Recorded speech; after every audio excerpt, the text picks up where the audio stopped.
Привет, любители ретро-фотографий. Продолжаем нашу рубрику «Берем с полки папин цифровичок». Сегодня у нас на обзоре, как говорят, мыльницы. 3 мыльницы прямиком из 2006 года. Мы можем посмотреть, что нам тогда предлагала индустрия, и выбрать одно из устройств, с помощью которых можно немного поснимать и повеселиться даже сейчас.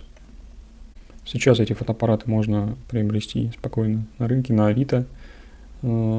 Стоить они могут плюс-минус одинаково, поэтому хочу показать, на какое из этих устройств стоит обращать внимание, а какие лучше пропустить. Это 3 полностью автоматических мыльницы, здесь нет практически ручных настроек. Это мыльницы из серии «Навел и снимай». Примерно по идеологии то же самое, что обеспечивают наши сегодняшние смартфоны. Информации по тому, сколько стоили тогда эти устройства, я что-то найти не смог, но судя по исполнению, здесь явно видны лидеры и аутсайдеры. Первое устройство — это Sony DSC T30, называется так. Это, можно сказать, имиджевое устройство. Очень маленькое, компактное, помещается в кармане легко. Вот так откидывается крышечка. Здесь у нас объектив, который не выезжает, он оснащен внутренним зумом. Зумироваться можно при помощи вот этих клавиш. И внутри самого аппарата есть линзы, и это позволяет ему производить зумирование. Также он очень имеет стильный дизайн, который, в принципе, не стыдно достать даже сегодня без всяких проблем. И при этом даже не скажешь, что он какой-то ретро. У него есть металлические детали в корпусе, покрытые краской, что-то серебристое. Достаточно, в общем, имиджевое устройство. Даже сейчас, не говоря уж о тогда. Фотоаппарат крайне приятно сделан. Что особенно приятно у него, вот эта откидная крышка, которая одновременно еще и включает фотоаппарат. И выключает его тоже. То есть я откидываю крышку, он включается. Я закрываю ее, он выключается. Что обеспечивает возможность быстро включать фотоаппарат. То есть пока он лежит в кармане, можно откинуть крышку, и пока его достаешь, он уже включен и готов к съемке. То есть занимает буквально 1-2 секунды, чтобы его включить, и пока достаешь, уже готово. Что такой фотоаппарат делает довольно прикольным для стрит-фотографии. Можно прям одной рукой включить его быстро и сделать снимок. Снимки, к слову, получаются достаточно интересными. Аппарат для своих лет обладает достаточно неплохим набором характеристик. У него матрица 1 к 2,5 дюйма, как у всех остальных, кстати, тоже. Здесь есть стабилизатор изображения.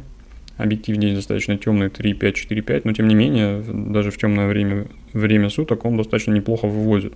И вполне можно даже делать ночные снимки, и вполне даже что-то получается. Естественно, этот уровень не будет выше нынешних смартфонов, но плюс-минус, а если особенно поработать в редакторе, чего-то похожего можно добиться. Я, честно говоря, был даже удивлен, что ночью он вполне что-то вывозит и вполне можно что-то снимать. Здесь есть 3-кратный оптический зум. Скажу так, на свету он работает, на ярком свету он работает хорошо.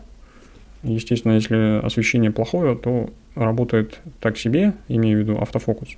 Что на длинном конце, что на коротком конце. Если освещение хорошее, фокусируется быстро и хорошо. Если освещение такое себе, то фокусируется так себе. Вот это основной момент. Также позволяет снимать макро, достаточно неплохое, как все, впрочем, и эти мыльницы такого рода. В общем, на самом деле, это устройство мне очень понравилось. Оно очень удобное, комфортное, имиджевое. Здесь нет каких-то особенных настроек, но, тем не менее, оно неплохое. Здесь неплохой, кстати, шумодав, и, как я говорил, в ночной съемке он неплохо подавляет шумы, вплоть до ISO 400. И снимки получаются довольно-таки вменяемые. Теперь к недостаткам. Естественно, у такой маленькой матрицы очень скромный динамический диапазон. Если вы снимаете в более-менее равномерно освещенную сцену, то все будет в целом неплохо. Можно получить какие-то красивые яркие цвета. Но если это сцена, где резкий перепад освещений от темного к светлому, то светлое, скорее всего, будет выбито, либо вы получите просто темную зону в тенях. Этот момент стоит учитывать. Я обычно снимаю на этот фотоаппарат, ну, насколько я снимал им, в нейтральном профиле максимально стараюсь выставить минимальную контрастность выставлять, и потом на постобработке я это все, так сказать, вытягиваю, и получается чуть больше динамический диапазон, чем мог бы я получить прямо из фотоаппарата. Но это определенная возня. Также из недостатков Sony в те времена очень сильно увлекалась своими разъемами и стандартами, поэтому здесь все на специальных стандартах и разъемах Sony. Например, стандарт для подключения к компьютеру имеет вот такую необычную форму, нужен какой-то специальный кабель. У меня его нет. Далее, здесь используются свои особенные карточки памяти. Так называемая Memory Stick. Здесь в данном случае исполнение Memory Stick Pro Duo на 1 гигабайт. Такие карточки в обычных картридерах, естественно, не читаются. Нужны специальные. Вот для того, чтобы пользоваться этой камерой, мне пришлось докупить специальный картридер, чтобы я мог их считывать. Ну, благо он стоит относительно недорого, рублей 300, что-то в этом духе. В общем, вердикт по этому пациенту одобряем, рекомендую к покупке. Не только эту модель, здесь был ряд моделей, которые чуть раньше производились и чуть позже. Всех их отличает вот такая откидная крышка. Они могут отличаться объективами. Здесь объектив эквивалентный примерно от 37 до 105 мм в эквивалентном фокусном расстоянии. Бывают чуть более поздние модели с более широким углом. Ну, здесь вот такой, в принципе, этого угла более-менее достаточно. Кстати, со вспышкой ночью снимать кадры получаются довольно прикольные, с одной стороны, но есть проблема, что поскольку вспышка очень близко находится к объективу, то практически неминуем эффект красных глаз. Какой режим не включая, все равно красные глаза будут оставаться. Поэтому для съемки людей такой, скажем так, режим малоприемлем. Но если вам что-то надо подснять, то вполне нормально. Следующий пациент, которого мы рассматриваем, это Panasonic LZ5. Фотоаппарат, который почему-то мне как-то внезапно понравился. Он, в отличие от Sony, имеет такой больший дизайн, он ориентирован, у него фишка основная маркетинговая в том, что у него здесь достаточно большой зум, 6-кратный. То есть у него тоже объектив начинается от 37 мм в эквивалентном фокусном расстоянии и уходит туда куда-то за 200-220, по-моему, если не ошибаюсь. Все это обеспечивает несколько большие габариты. Но, тем не менее, габариты у него достаточно приемлемые. То есть он не сильно большой, он легко влезает даже в карман джинсов. Вот можно сравнить с одним из героев моих прошлых обзоров. Вот по сравнению с Nikon, например, видно, что Nikon это гораздо более массивное устройство, которое так просто в карман не засунешь. А здесь это вполне приемлемо. Или вот Samsung EX2. В принципе, вполне сравним. Чуть-чуть побольше он все-таки будет. Так что это довольно-таки компактное устройство. Попробуем включить. Как вы видите, фотоаппарат обладает достаточно массивным таким объективом, но который, тем не менее, достаточно быстро выезжает, и аппарат тоже очень быстро готов к съемке, буквально за 1 секунду. Фокусироваться он, конечно, так близко не будет. Вообще сам фотоаппарат достаточно быстрый и производит очень приятное впечатление. Матрица здесь такая же, как на Sony. Не имею в виду, что точно такая же, но тоже по размеру 1 к 2,5 дюйма. Объектив достаточно светосильный, от 2,8 до 4,5 на длинном конце. Как видите, выезжает он мгновенно и практически бесшумно. Экранчик здесь 2,5 дюйма. Он достаточно большой, но тем не менее разглядеть в нем что-то не так просто, потому что разрешение у него довольно низкое. На солнце он слепнет, но вот в пасмурную погоду или в полуночной съемке им вполне можно снимать. Каких-то особенных настроек здесь тоже нет. Фотоаппарат, можно сказать, полностью автоматический. Здесь есть диск с режимами, которые вы можете выбрать. Ну, рекомендуется один режим, вот этот автомат поставить. Единственное, что вы можете регулировать, это включить вспышку или выключить. ISO тоже можно регулировать, но в очень скромных пределах. Фотографии, которые делает фотоаппарат, мне в целом понравились. Цветовой профиль у Panasonic достаточно прикольный, он обеспечивает такой своеобразные цвета с выделением определенных каналов, скажем так, и приданием, ну, можно сказать, такого полупленочного вида. Что понравилось, что у фотоаппарата есть оптический стабилизатор, который выводит тоже в темноте неплохо. И ночные снимки тоже вполне себе получаются. Даже где-то на 1/8 секунды. Ну и дневные снимки тоже достаточно интересны. Мне нравится фотографировать при помощи этого фотоаппарата какие-то яркие цветные объекты. И результат получается довольно-таки интересный. Конечно, столь маленькая матричка не позволяет снимать с большим динамическим диапазоном. Поэтому динамический диапазон, как у всех подобных фотоаппаратов, здесь достаточно скромный. Надо это учитывать. Ну и также подобные камеры, ну, мягко говоря, не для портретов. Портреты снимать можно, но ждать каких-то выдающихся результатов не стоит. То есть по лицу, например, там полутона такие себе, видны переходы достаточно жесткие и грубые, поэтому не стоит рассчитывать на какой-то сильно портретный эффект у этих фотоаппаратов. Это вот такой больше для городской съемки, снимать цветочки, какие-то пейзажи, архитектуру. Вот это интересно. Или вот какую-то городскую жизнь. Но если хотите снимать портреты, наверное, лучше поискать другой фотоаппарат. В целом фотик понравился. Рекомендую к покупке, если вы ищете подобного класса устройства. Здесь неплохой зум, который позволяет довольно-таки прилично заглянуть вдаль. Здесь есть стабилизатор изображения. Здесь неплохие цвета. И он достаточно быстро работает. Из минусов, также до минусов мы сейчас доберемся. Также он работает от 2 пальчиковых батареек, которых достаточно надолго хватает. Тоже неплохой плюс. Что касается минусов, здесь такой плохонький экран, в который мало что видно, хотя он достаточно большой. Ну и слабенький динамический диапазон. Ну и как бы нет особой возможности что-то настраивать. В общем, к покупке этот фотоаппарат рекомендую, так же как и всю серию Panasonic LZ. У меня был опыт съемки еще в давние времена. У моего приятеля был чуть более новая модель LZ8. Вот сейчас вставить пару фотографий. И, в принципе, можно сказать про нее то же самое. Здесь было чуть больше мегапикселей, чуть-чуть другой дизайн.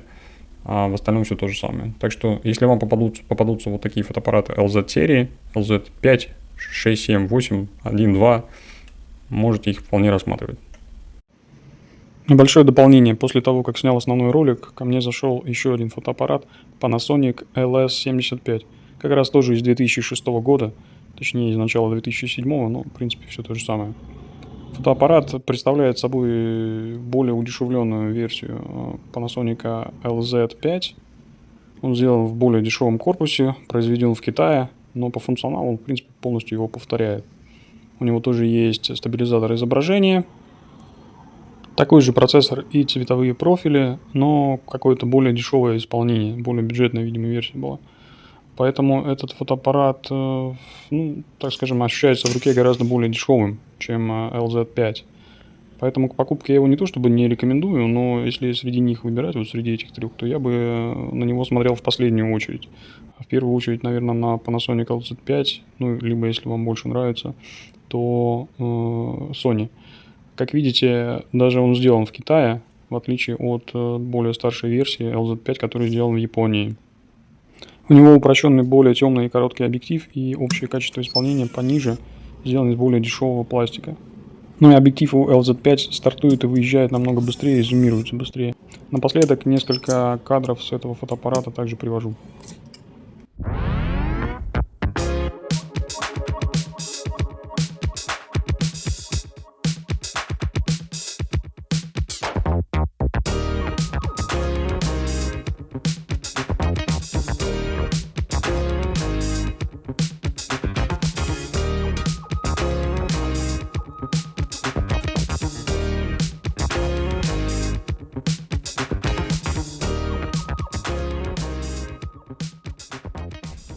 Ну и, наконец, фотоаппарат, который к покупке не рекомендую.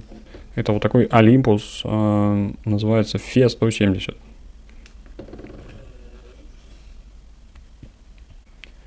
Подозреваю, что это было самое бюджетное решение, одно из бюджетных решений на то время.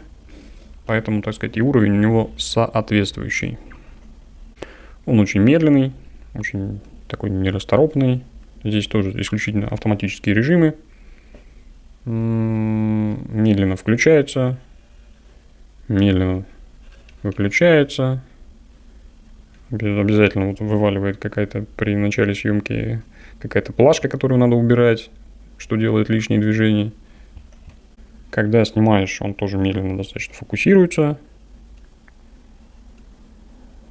Процесс записи тоже ужасно медленный.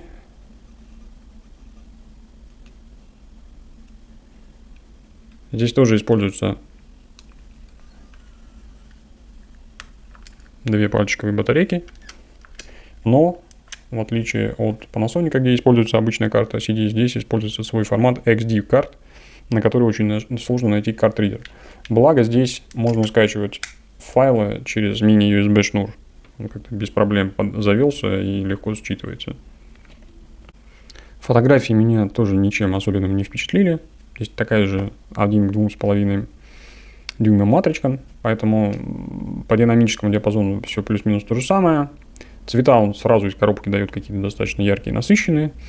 Но вот, допустим, с резкостью, контрастностью я еще в редакторе доводил, потому что так с фотки без этого какие-то были очень невнятные, очень какие-то блеклые, не в смысле блеклые по яркости, а какие-то по очень расплывчатые, поэтому приходилось накидывать и резкость, и контрастность. Вот тогда они становились более-менее вменяемыми. В общем, вот такой фотоаппарат не рекомендую рассматривать покупки, если только хотите очень сильно замедлиться и иметь с ним определенные мучения. Кстати, батарейку он тоже выжирает, просто не успеваешь заряжать или покупать новые. Поэтому во всех смыслах, на мой взгляд, устройство неудачное. За плюс-минус те же деньги лучше рассмотреть вот такой или такой фотоаппарат. Ну, я не знаю, как вы найдете, конечно, на Авито, но вот эти ребята лучше, однозначно. Эти фотоаппараты вы можете приобрести в моем профиле на Авито по ссылке в описании. А я на этом с вами прощаюсь. Всем хороших кадров и пока.